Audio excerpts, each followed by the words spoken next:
Hello বন্ধুরা বান্ধবীরা কি অবস্থা কেমন আছেন সবাই। এই যে দেখেন আজকে কিন্তু আমি আপনাকে বানিয়ে দেখাবো চিকেন ফ্রাই কেমনে বানাইছি নন যাই তাড়াতাড়ি বানাই। এই যে আজকে আমি এটা বানানোর জন্য হইতাছে মুরগির হইতাছে বুকের মাংসগুলার এই যে লম্বা লম্বা করে কাইটা নিছি। তারপরে এই যে সবগুলো মাংস এই জায়গায় দিয়ে নিলাম। এখন হইতাছে বাটা মশলাটা দেওয়া লাগবো। এই জায়গায় আমি দিম হইতাছে আদা রসুন আর একটা পেঁয়াজ এগুলা বাইটা নিছি, এই বাটা মশলাটা দিলাম। এখন এই জায়গায় দিয়ে দিব অল্প পরিমাণে লবণ, কারণ ভাজা পোড়ায় যদি আপনি বেশি লবণ দেন ভাজার পরে আরও বেশি পুরা পুরা লাগে কেমন জানি। তো এর লিগে অল্প একটু লবণ দিবেন। আর দিয়ে দিছি একটু হলুদের গুঁড়া। আর এই জায়গায় দিয়ে দিলাম আমি হইতাছে নুডলসের মশলা। তো আমি মরিচের গুঁড়া দিই নাই, কে নুডলসের মশলায় যেটুকু আছে ওইটুকুই হয়ে যাইব, কারণ আমার পোলাপানে আবার হইতাছে বেশি ঝাল খাইবার পারে না। তো যেহেতু পোলাপানের লিগে এটি বানাইতেছে লিগে আর মরিচের গুঁড়া দিই নেই।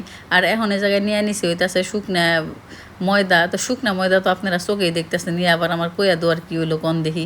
তো তারপরেও কইয়া দিলাম আর কি। এই যে দেখেন এখন ময়দার ভিতরে ভালো করে গড়ায় সুন্দর করে এই যে ময়দাগুলা মাইখানি। এই যে দেখেন আমার কিন্তু সবগুলা মাংসের ভিতরে ময়দা মাখানো শেষ। এখন হইতাছে আমি চুলাটা জ্বালিয়ে দিছি আর পরিমাণ মতো একেবারে তেল দিয়ে দিলাম।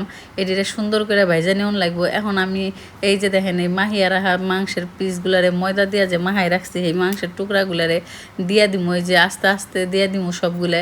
আস্তে ধীরে ভাজবেন, না হইলে দেখেন আস্তে ধীরে সাবধানে না ভাজলে কিন্তু আবার হাতের ভিতরে তেল যায় তাছে বইব কি জানি কয় ঠুসা পড়বো। যাই হোক পরে তো আবার আমারে বকবেন আপনারা যে কি দিয়ে কি রেসিপি দেখায়, ভাজবার যায় আবার আমাকে হাতে ঠুসা পড়ে গেল।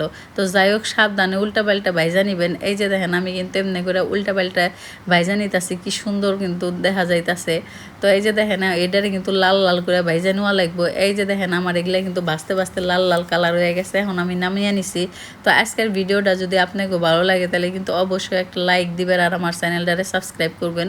আর আপনাকে যে বন্ধু বান্ধব আছে এগো কাছে শেয়ার করবেন আর টিকটক থেকেও ফলো দিবেন। ধন্যবাদ সবাইরে ভিডিওটা দেখার জন্যে।